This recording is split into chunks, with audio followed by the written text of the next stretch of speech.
Ada satu berita bagus, badan usahanya Dynamic Lab sebagai developernya DNA yang di US itu berhasil di-upgrade dari LLC ke Incorporated dan namanya otomatis juga ikut berubah jadi Dynamic Protocol Labs Incorporated. Kenapa kok ada protokolnya? Karena Dynamic Labs Incorporated itu sudah ada duluan dan dimiliki oleh orang lain atau pihak lain. Jadi nama di legal entity tidak bisa double. Ibarat seperti domain website atau username dari sosial media. Jadi badan usaha kita berubah jadi namanya Dynamic Protocol Labs Incorporated. Tapi untuk brand dari developer tetap sama, Dynamic Labs. Yang membedakan ini cuma terdaftar sebagai badan usaha. Kita masuknya ke dalam structure legalnya.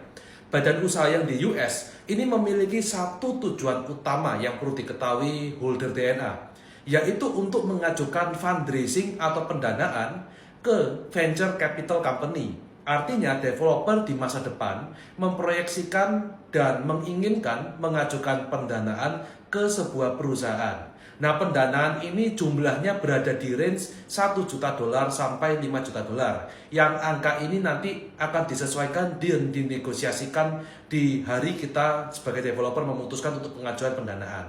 Angka ini didasari oleh kebutuhan yang diminta oleh developer.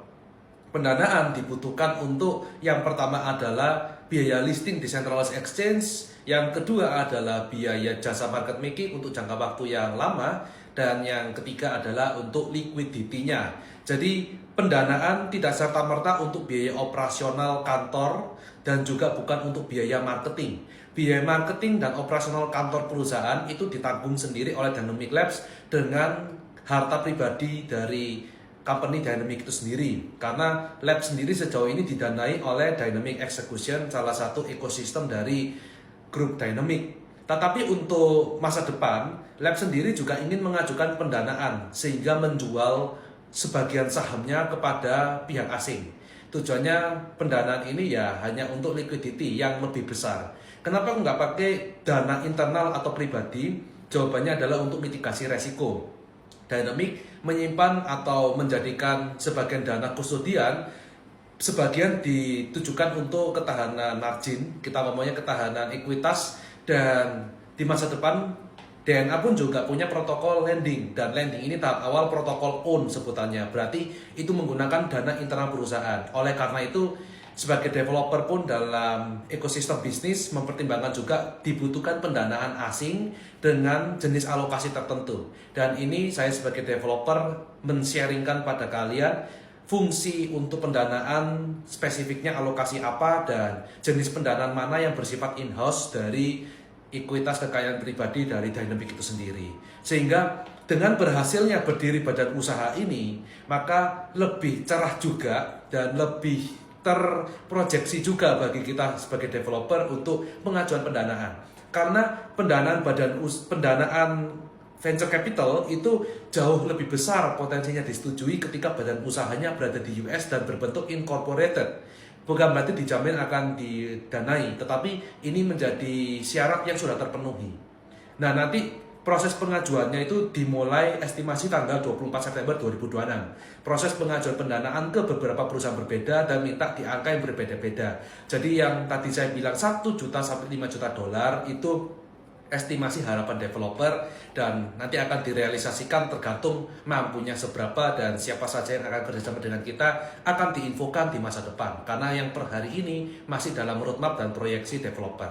Itu saja yang bisa saya berikan info update pada kalian. Dan dampak bagi holder DNA ini apa? Kalau ditanya jawabannya, kalau sampai ke depan bisa mendapatkan pendanaan, otomatis listing itu jauh lebih kuat dari sisi checks-nya, jasa MM-nya, dan liquidity-nya. Liquidity bisa semakin tebal. Dan juga pada saat venture capital ingin mendanai Dynamic Labs, dengan secara nggak langsung mereka akan membeli token DNA atau juga membeli saham perusahaan, yang itu nanti pada akhirnya akan dinegosiasikan di belakang dan diupdatekan di masa depan. Jadi hari ini juga developer tidak tahu keputusan apa yang akan diambil dalam proses kerjasama B2B ini.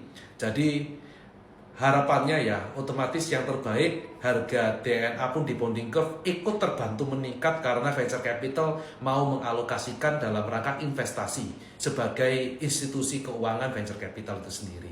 Dan itu yang menjadi cikal bakal harapan dari developer untuk kita masuk ke bonding curve versi 3. Bonding curve versi 3 ini tidak mungkin bisa dijalankan kalau nggak punya katalis jelas.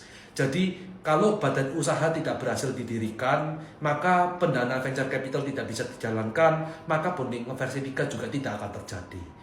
Tapi kalau badan usaha berhasil didirikan, kita lanjut ke venture capital. Kalau berhasil didanai, maka kita akan upgrade bonding curve versi 3. Berhasil didanai ini bukan langsung dapat uangnya, bukan, tapi ada agreement terhadap angka tertentu dalam kontrak akan didanai angka segitu di waktu bersama bonding curve di upgrade. Nah, seperti itu ya.